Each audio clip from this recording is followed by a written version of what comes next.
Hi, ma'am. Hello, George. What can I do for you now? Would you distract the clerk while I borrow a key? Are you asking me to aid you in a criminal act, darling? Oh, no. It's the key to an empty room. And why, may I ask, do you wish to gain access to an empty room? Do you plan to squat? No, ma'am. Scouts honor? I was never in the Boy Scouts, ma'am. Oh, you should have been. What were your parents thinking of? It's a fine way for a boy to get licked into shape. Now tell me, why do you want to get into that room? It's next to the room the killer is using. Ah, so you plan to eavesdrop on Merlin?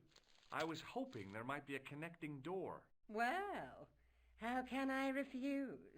I shouldn't think my feminine charms would be much use in this case, but a good dose of English arrogance might do the trick.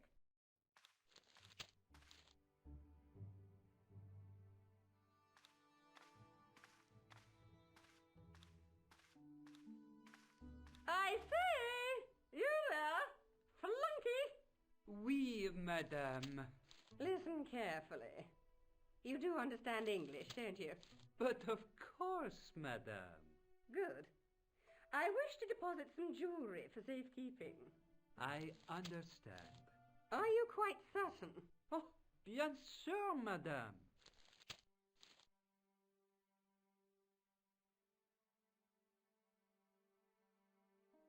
Over to you, my dear.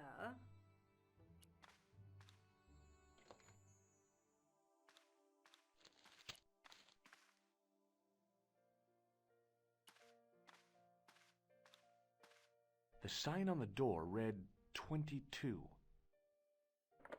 The door was locked.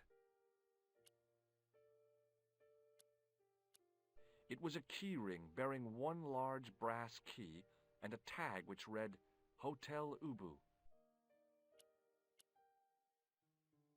It wasn't the right key for the door.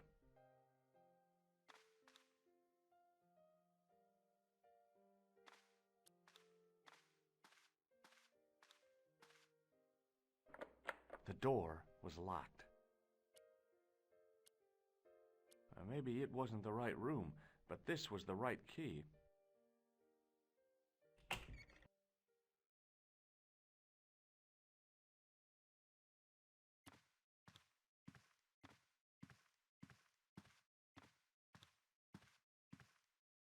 The cabinet was empty, but it smelt of onions. No kidding, it really did.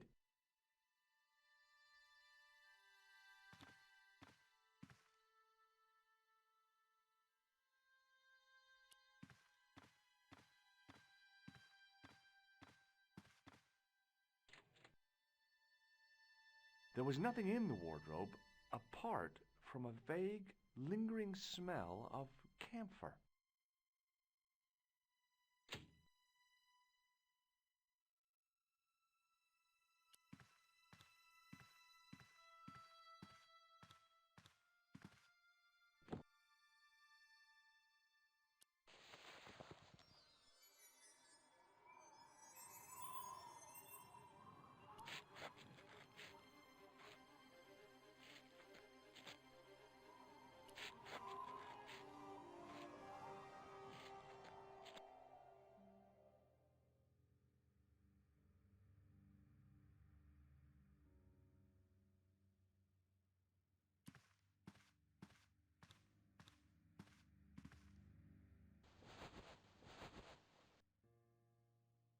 The bed was freshly made, and the crisp white sheets told me nothing about the killer's habits.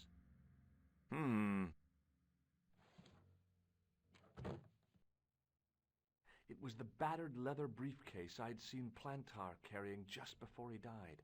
I searched the interior of the briefcase, but as I'd half expected, it was empty.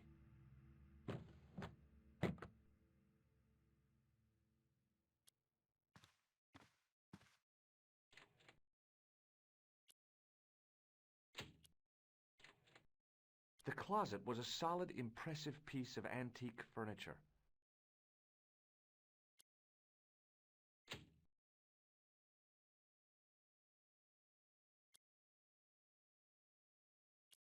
It was Nico's photograph of the man we suspected of killing Plantar.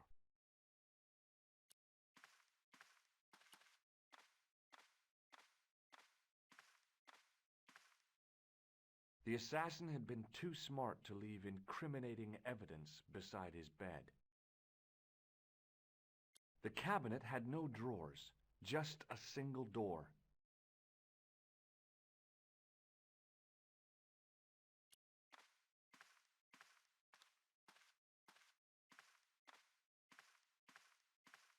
It was Khan. I had the kind of feeling in my stomach that would usually send me running to the bathroom.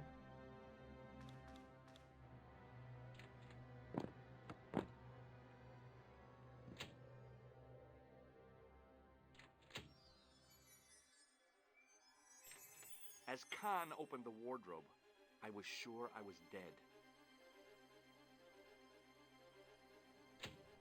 But he grabbed his pants quickly and didn't even see me.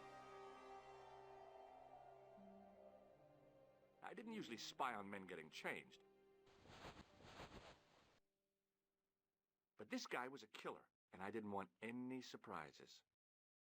He left his checkered pants on the bed.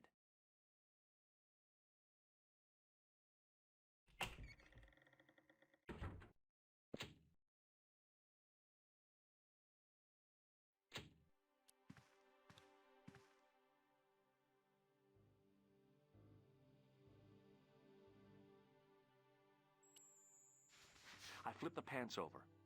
I had that kind of feeling you only get from searching still warm pants. I found an ordinary matchbook. No matches, no clues. But as I pulled it from the pocket, a strong thread came with it. A thread with a metal tag on the end. I found nothing in the pocket.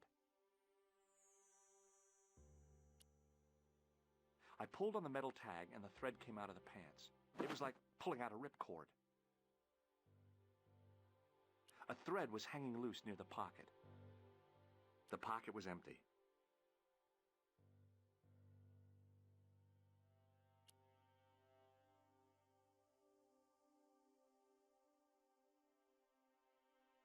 I found nothing in the pocket. I tried not to think that the assassin's butt had just been in here. I turned the pants over again. There was nothing in the pocket. The pocket was empty. I turned the pants over again. I turned the pants over again.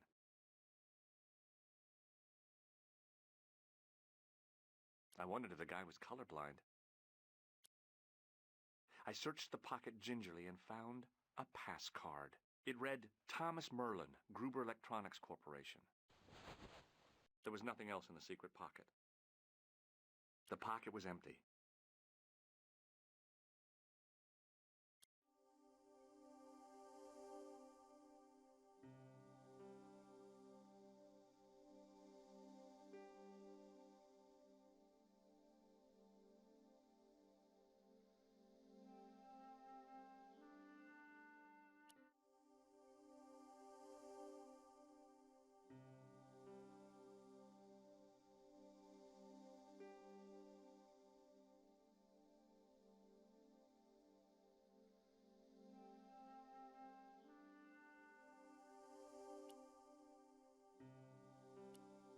It was the card I'd found in the hotel bedroom.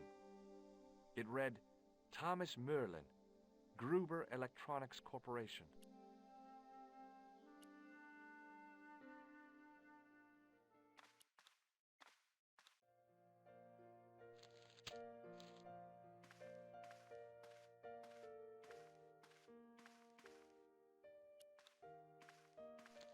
Hi, ma'am. Hello, George. What can I do for you now? I found this pass in Merlin's room. So, that deceitful little man is passing himself off as an electrician, is he? Uh-huh. This guy probably has a million faces. Hello, George. What can I do for you now? I showed the pass to the clerk, hoping he'd give me Merlin's papers, but he wouldn't buy it. He's too scared. I'll give him something to be scared of. Follow me, George!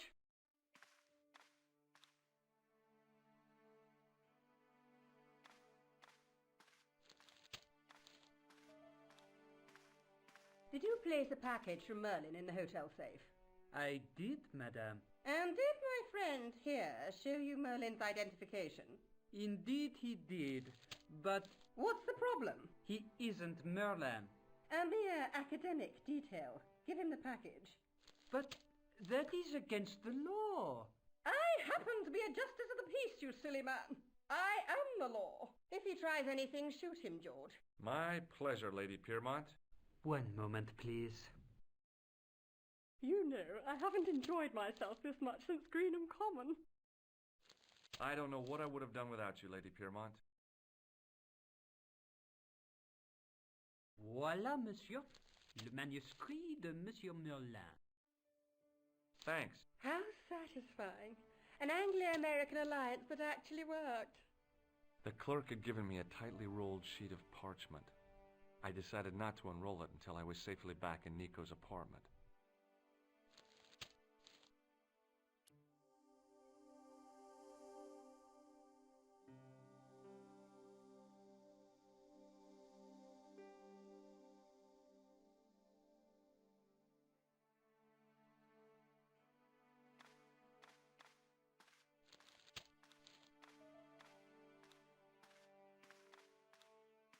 I couldn't leave the hotel with the manuscript. It was probably what those thugs were looking for.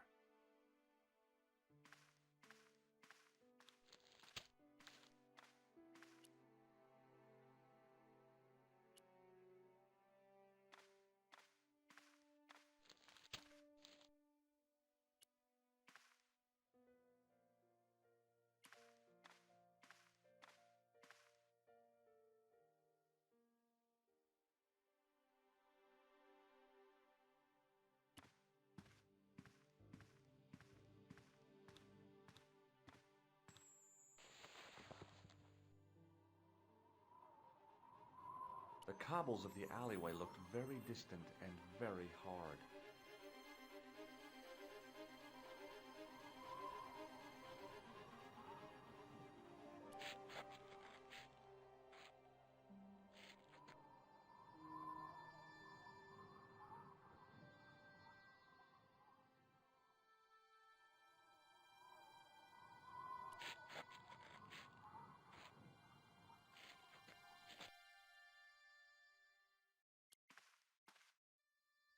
The cabinet was empty, but it smelt of onions. No kidding, it really did.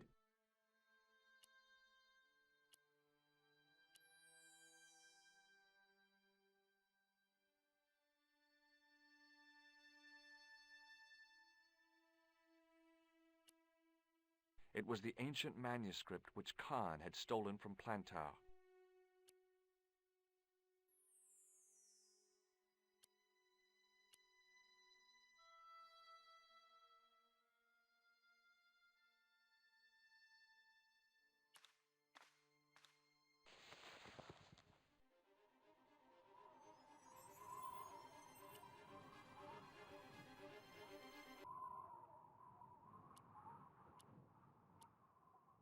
I knew this was no way to treat an ancient manuscript, but I couldn't let it fall into the hands of the goons waiting outside.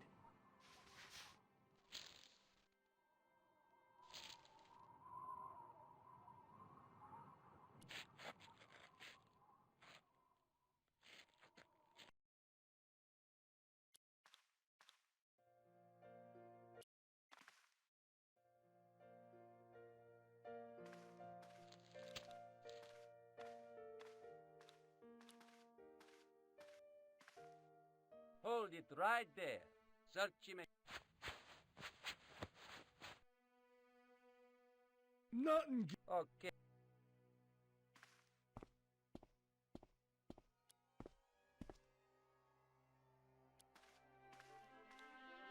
If the manuscript was what Flap and Guido were after, they were going to be disappointed.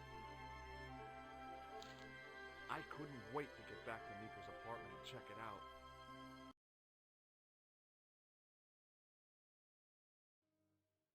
Hi, how are you? Oh, hi. Come in, George.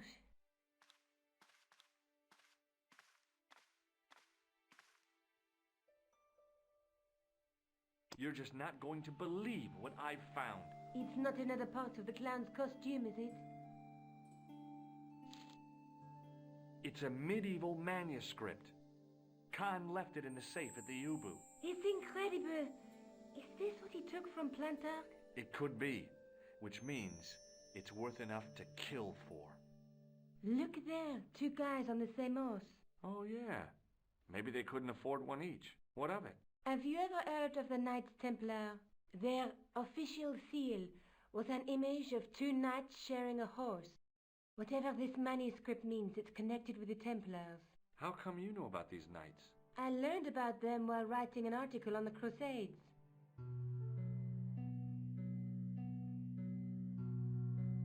This guy, named Hughes de Payen, arrived one day at the court of King of Jerusalem. He offered to protect the Christian pilgrims from the displaced Muslim armies. The king would be able to guarantee safe transit to Christians in the Holy Land. Safer journeys meant more pilgrims, and pilgrims meant trade and wealth. The Templars proved invaluable to the king as a mercenary army. It was said that they never asked how many the enemy numbered, just where they were. And as the years went by, the Templars grew in wealth and numbers. They were so rich, even kings came to them for loans. But at the height of their power, they fell foul of the King of France. He rounded them up and turned them over to the Inquisition. Thousands of Templars were subject to torture and confessed to heresy. Of course, at the hands of the Inquisition, there wasn't much they wouldn't confess to. The last Grand Master Jacques de Molay was burned alive. Jeez. So the treasure is hidden, waiting to be discovered? If there ever was a treasure, it's been lost for 600 years. Anyway, we're supposed to be investigating a serial killer, not a medieval treasure trove. But maybe that's what the clown and his accomplices are after. Maybe this manuscript is the key. You'd better leave it here for safekeeping. I found this in the killer's room. What is it, a credit card? ID, Thomas Merlin, of the Gruber Electronics Corporation. Never heard of him or the company.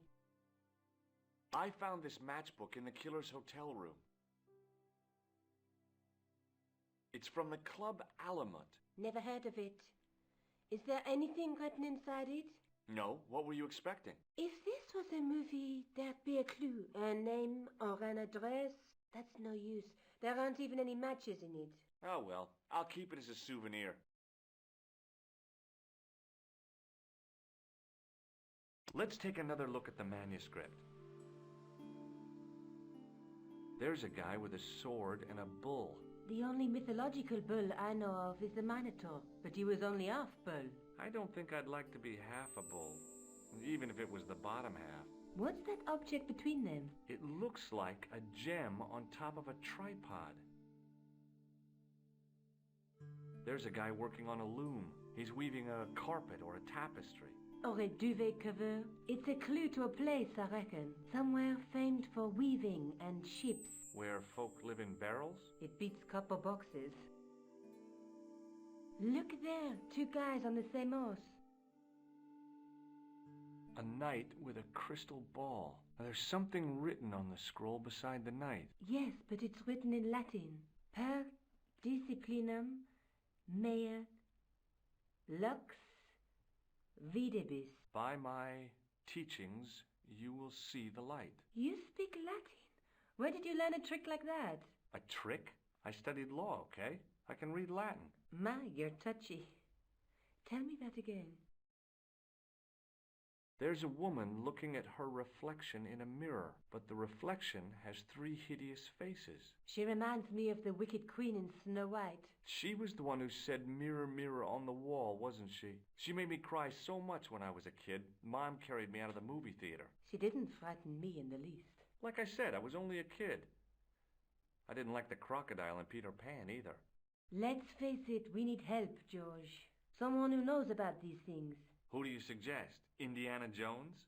I know a guy who specializes in medieval studies. His name is Lobino. Huh. Some stuffy old fossil who gets horny over ancient relics, I suppose. Far from it.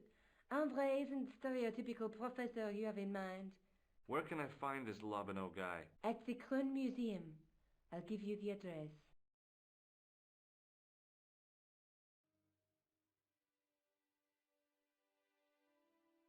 I have to go. Okay. Don't forget to look for Lobino at the Krun Museum.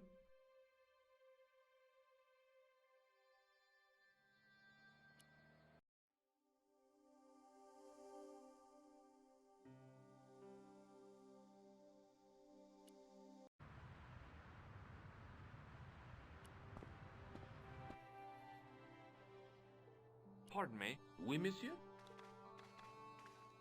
Are you Lobino? Oh, no. Fancy you mistaking me for him. No. I am the deputy custodian. But Lobino does work here. Work? I wouldn't go so far as to call it that. He studies here most days, but as you can see for yourself, not today. Do you recognize this ID pass? No. Have you ever heard of the Club Alamut? Oh, no. I don't frequent places like that. Do you know anything about the Knights of the Temple? No, sir. Not a sausage. Do you know anything about medieval manuscripts? Not me, monsieur. I am no scholar. Though people often mistake me for one. It is the uniform, I guess. They see the clothes. They are impressed. And they ask you to park their cars? They ask me to park the... No, no, no. They assume I am an authority on the exhibits in my care. Whereas you know next to nothing about history. Of course not. All I am saying is, I am no scholar, not like Monsieur Lobino. Thanks for your help. In the case was a spindly tripod, blackened with age and pitted with rust. It was identical to the tripod pictured on the manuscript. A notice identified it as 15th century from Western Ireland. It had been found in Loch Marne at the site of a Knights Templar preceptory. Ireland! What's that? This tripod was found in Ireland. I will have to ask you to keep your voice down. I'm sorry, I was excited. The case contained the tripod shown on the manuscript.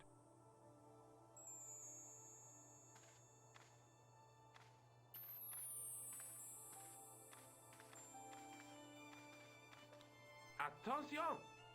Please do not open the window, monsieur. Don't you think it's kind of stuffy in here?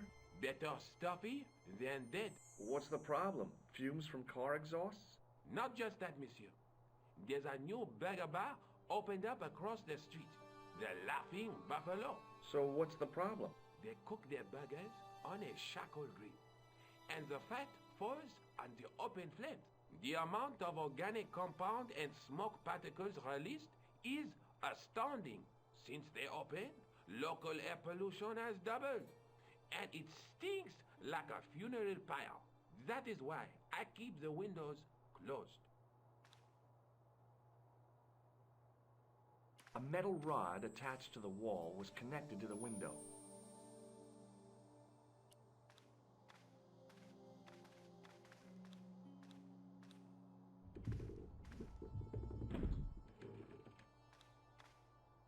The totem pole looked distinctly out of place in the setting of the museum.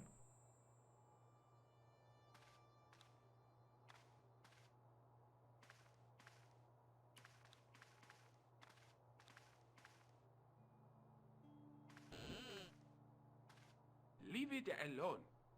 That closet is over 3,000 years old. Closet? It's a sarcophagus. It was an ancient Egyptian sarcophagus with a beautifully painted effigy of its owner on the lid.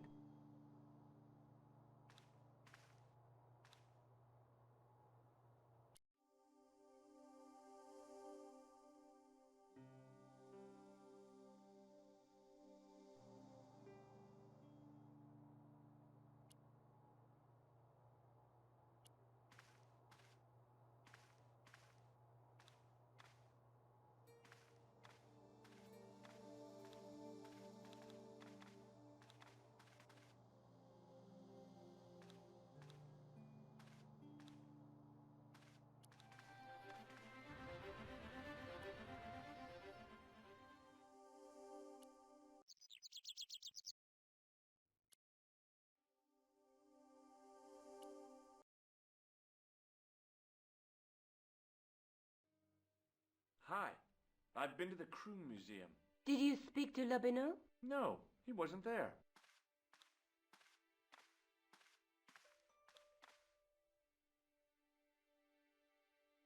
I found the tripod. Where? In the museum. It belonged to the Templars. It was dug up in Ireland at a place called Loch Marn. I have heard of Loch Marn. I read an article about the castle. Take a look for yourself. A popular gossip magazine. You read that rubbish?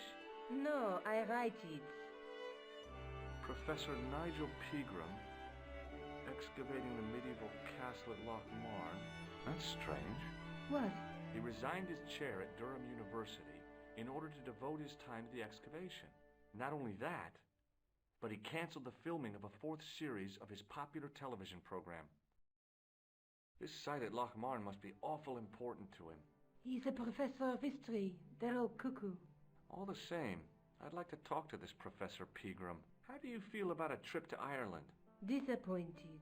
Huh? That I won't be going. I want to follow up the Bellotta case. If you really think Pegram's gem is important, why don't you visit Loch Marn? On my own? I'm not so sure about that. Where is Ireland exactly?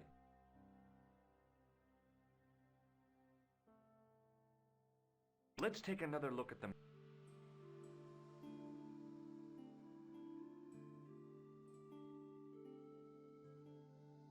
There's a guy with between them. There's a woman looking at her, but a knight with the night scroll through my teeth. There's a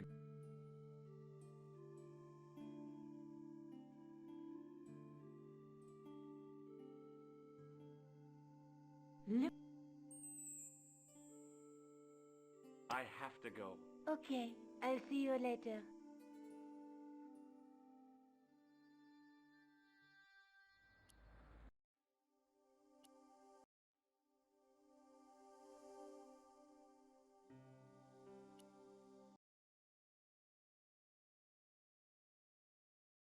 I passed the castle on the way into Loch Marn, the castle where Pegram's excavation was located.